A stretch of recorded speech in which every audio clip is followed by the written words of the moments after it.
that is why I think this federal by-election is so important, and it's just been called for August 18th.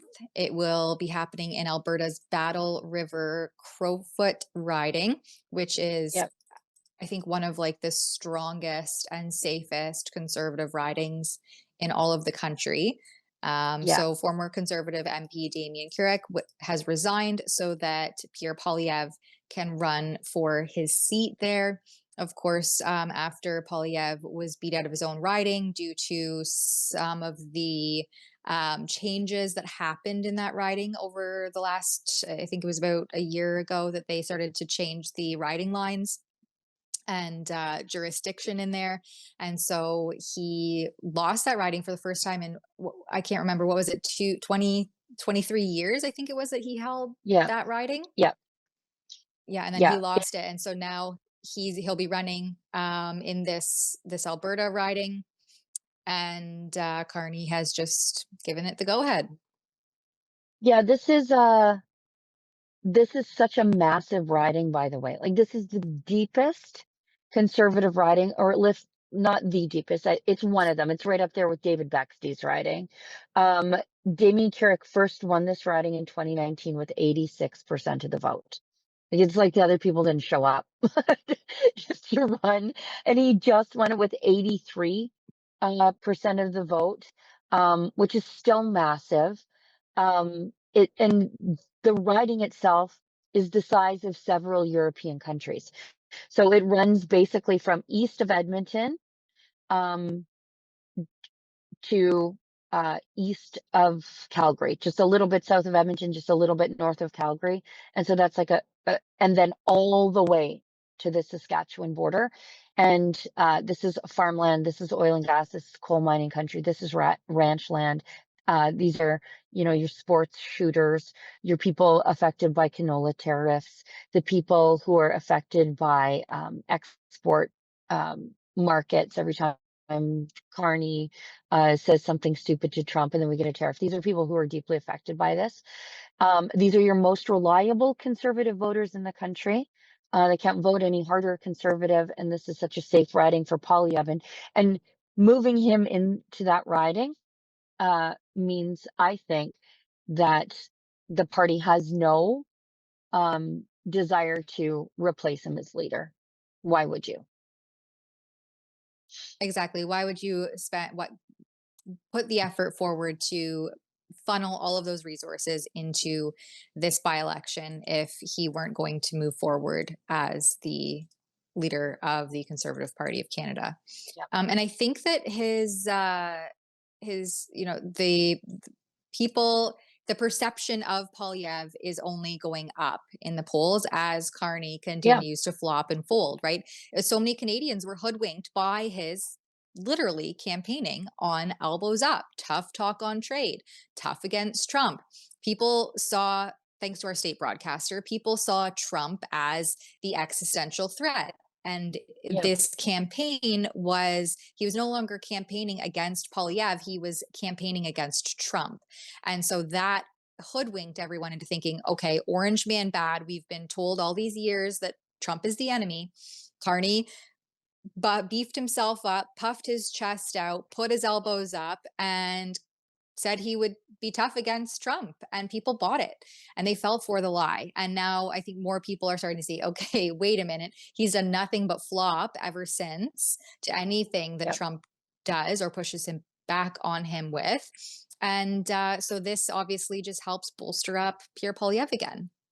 And Yeah. all of that, I think, is so true as we look into immigration and what he has been saying on the immigration file, which was so underspoken about during the campaign trail, has been so underspoken about for, I don't know, 5 years since we saw this Yeah. massive influx during COVID that has not restored back down to pre-COVID levels, and especially in 2021 and 2022.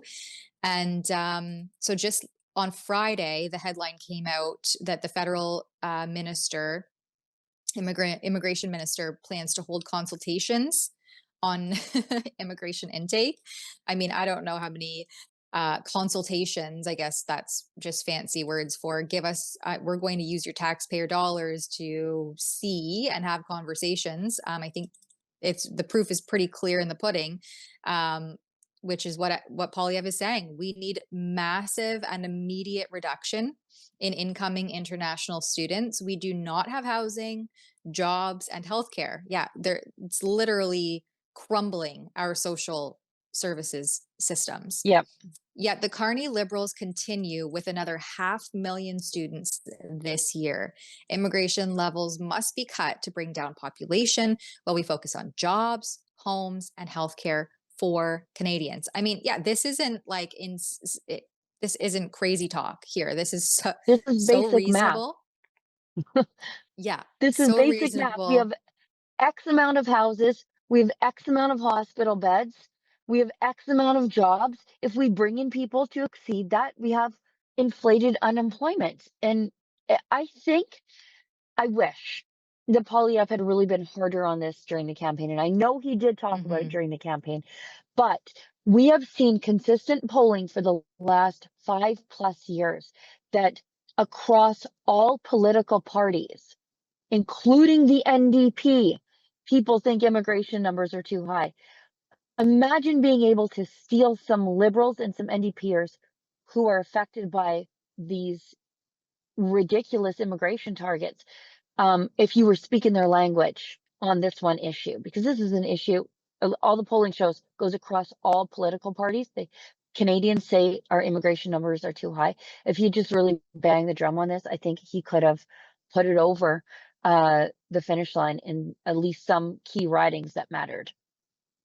Yeah, absolutely. It's unfortunately too little too late on the immigration file. And I mean, we could have looked to the UK and what's happening Mm, in Europe to see that this is a failed ideology. That's the open border concept of open borders. It's not working out anywhere that it has occurred.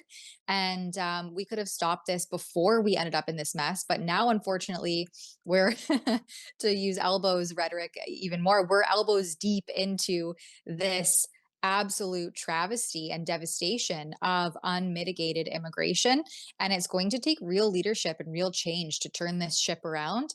And so Polyev is getting there, I think. But yeah, absolutely, it should have started a lot sooner. And especially as those stats started to come in 2020, 2021, 2022. I mean, that's 3, 4 years ago. And we could have said, whoa, hold on a second. This is quite literally unprecedented.